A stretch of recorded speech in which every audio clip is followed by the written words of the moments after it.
Why do we need to try new colors? Can we stay with the palette that someone curated? Can we just pick a yellow, a brown, a red, a blue, and just stick with it and be okay with it? Pigment Tokyo, a lab in Japan, has more than 4,500 pigments. Do we need to try them all? Is it even worth the time and the money? So here's my opinion. Learning about new pigments, new colors is an experimentation. It's a journey. There are three pillars to your art: the subject, the color, and the technique. So color is clearly 1/3 of your painting. So what explains that some artists are okay with a set of colors and they want to look no further? I would say the decision is absolutely personal. Maybe they are done with a lot of exploration and they are done with their journey, and they have parked their choices, or maybe they're not interested in any sort of exploration in that direction.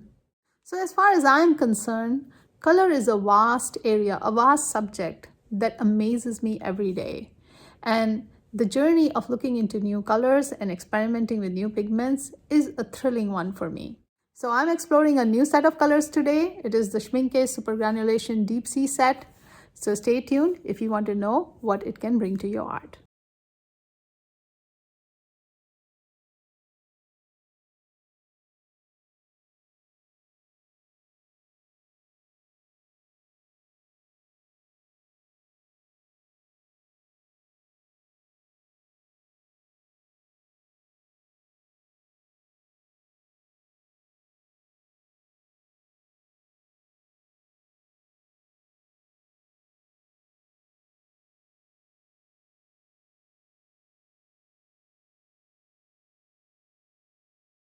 So today I'm swatching one of the Supergranulation set from Schmincke, the Deep Sea set. And here are the colors it has. It has a deep sea green, deep sea blue, a deep sea violet, a deep sea indigo, and a deep sea black.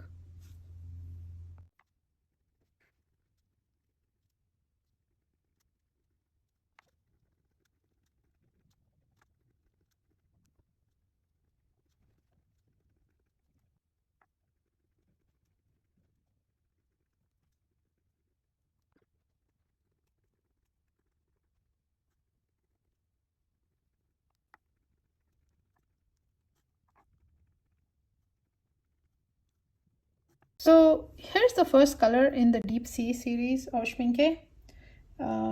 It's the Deep Sea green. And let's see what it does. So this is almost masked on. Let me get an actual masked on from the tube.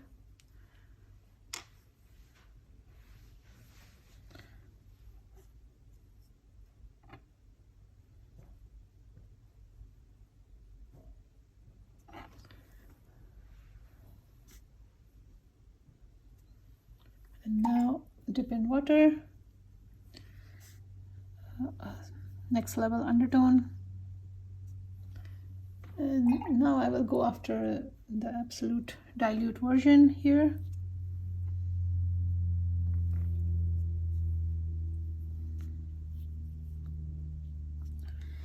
So here's Deep Sea green, and I'll hold my comments until it dries out.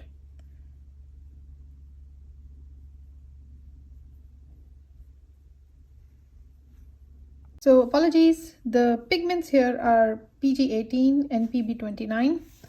I had all along expected if there was going to be a deep sea series in which Schmincke, the ultramarine blue, the PB29, is going to make its appearance in more than one color. And here it is. The PB29 is the ultramarine blue, the usual suspect, and PG18 is Viridian. And Viridian is a bluish, it's not a bluish green, but it's a green on the blue side.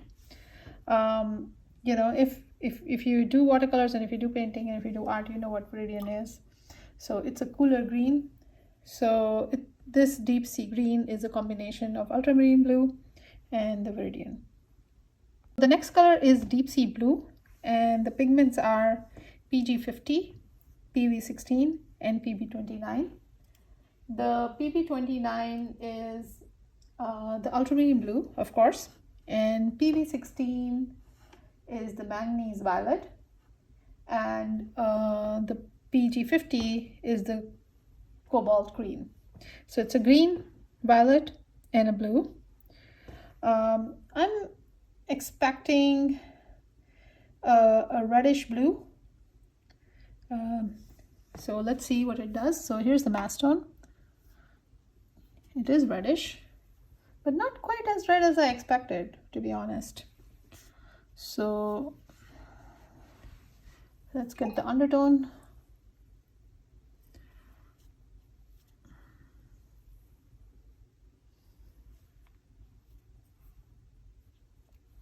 So here's deep sea blue. I'm not seeing any kind of granulation characteristics right away. Like I'm not seeing any violet peeping out, but we'll see. You know, they tend to surprise me after they dry out. This color in the series is the deep sea violet, and the pigments are PB29, the ultramarine blue, and PBR33.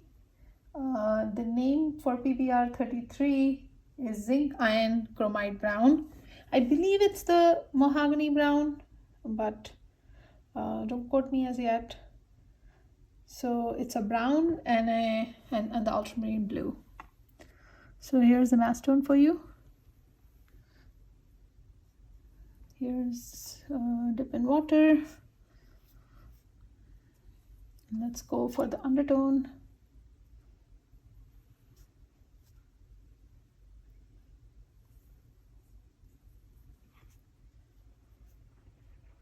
So violet it is. I'll hold my comments. So the next color in the series is deep sea indigo, and the pigments here are PV62, which is a cobalt violet hue, a violet, and a PG18, which is viridian. So it's a green and a violet. It's going to be interesting.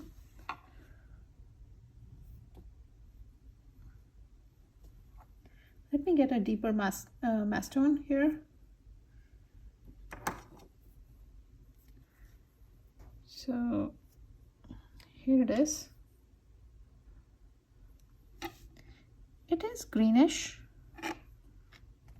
I mean, for an indigo, I was expecting it to be darker, but let's see.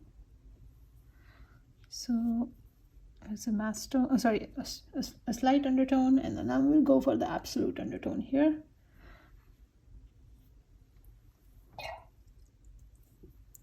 This turned out to be slightly weaker for an indigo, but well, it is an indigo though. Right away, I'm slightly impressed with the difference between the indigo and the violet. They truly are indigo and violet. So just a very quick observation. So the next in the series is deep sea black. The pigments are PBK11, the Mars black, PBK74, something that I don't come across very often. PBK74 is cobalt, zinc, silicate blue, phenakite. I believe it's phenakite. And then the next pigment is PB35, which is cerulean blue. The tube comes with a warning. I believe it indicates toxicity. So just something to take a note of so that you wash your hands and, you know, are careful using it. So let's see what it does on paper. Actually, I'm loving as I am moving my brush on it, you know, it is a deep black. So there we go, a mass tone. Dip in water. Now we go for the undertone.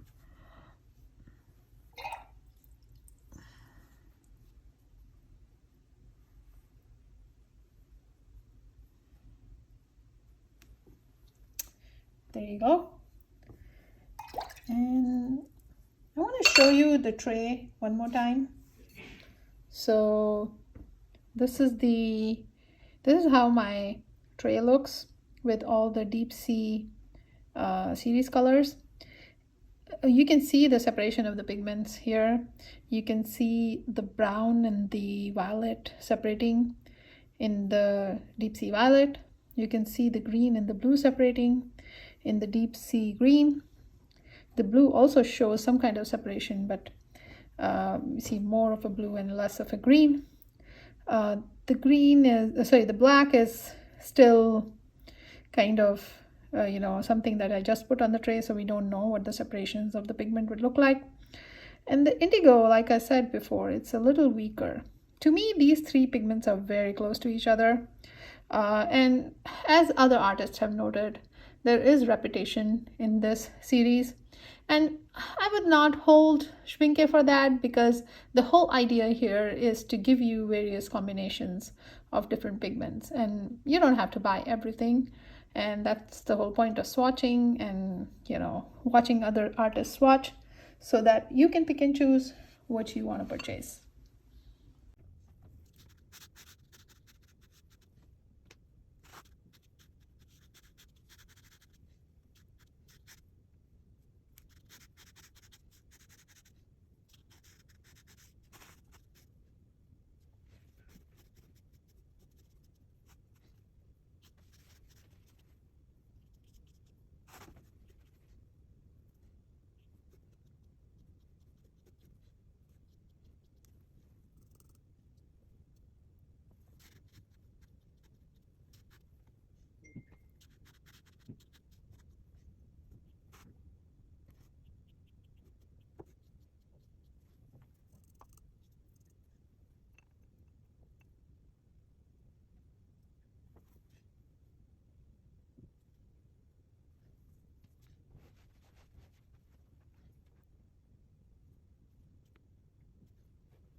So the colors in the deep sea set have dried out, and here are some of the comments. As much as I was expecting these colors to be very close to each other, just like what I discovered in the forest set, which was the only set that underwhelmed me in this whole Supergranulation series. And if you want to watch that video is linked in the description and up here. This one still has some level of distinctness across the five colors that are posed.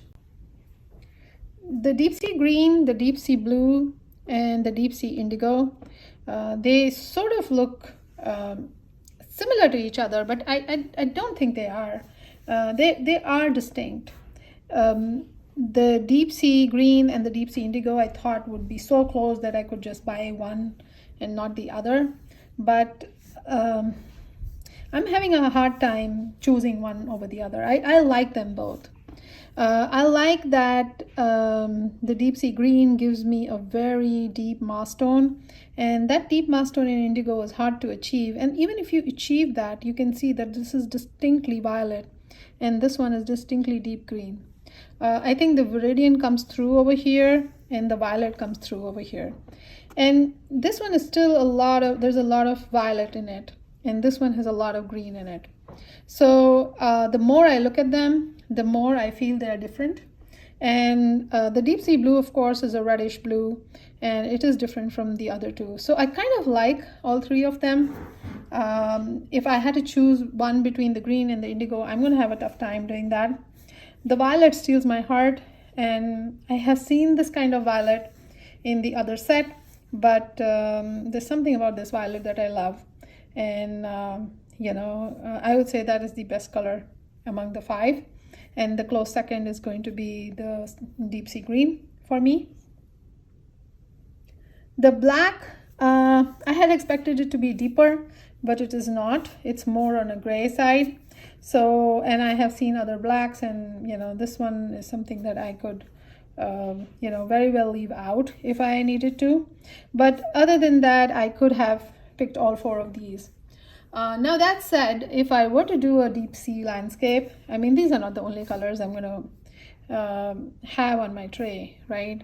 I'm going to include a red somehow, a pink, and of course a yellow, which are both missing from this whole set. And that's a complaint I had for the desert, and that's a complaint I had for the glacier series as well. But I think Schmincke's idea was not to give you all the colors, but give you the key colors. So from that aspect, I believe it does the job.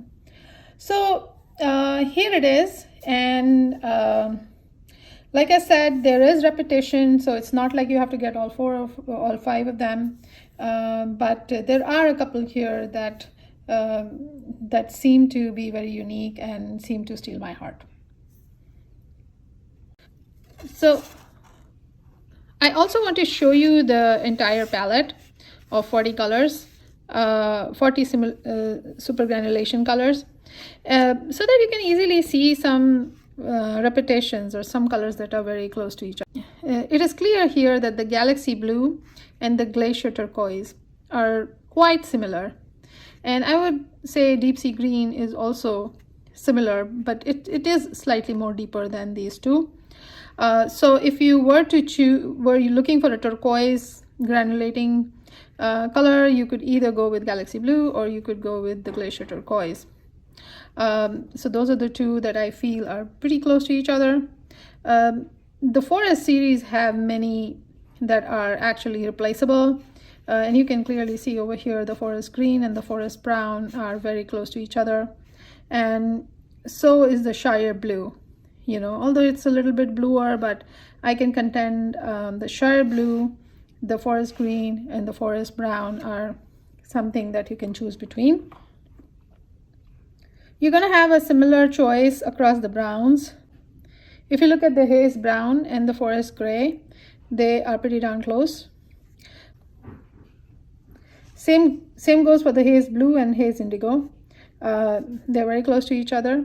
So yeah, I mean, I would say the galaxy pink and the tundra pink, these are very popular colors. They are similar, but I think they are quite distinct because galaxy pink is deeper and tundra pink is slightly more, subtle. So I can see a clear distinction here. So you may not get that kind of a choice if you're choosing between pinks. So yeah, this is the entire view of all the 40 colors, and there are 2 more sets that Schmincke came out after the first 40. I think there's a volcano and there's a urban, and I might swatch those in future. I don't have them and I'm not planning to buy those yet, although the volcano kind of attracts me because it deals with all the oranges and yellows, which are clearly missing from these set of 40. So yeah, so I hope you found this session useful and it might help you in making some of your future pigment purchases.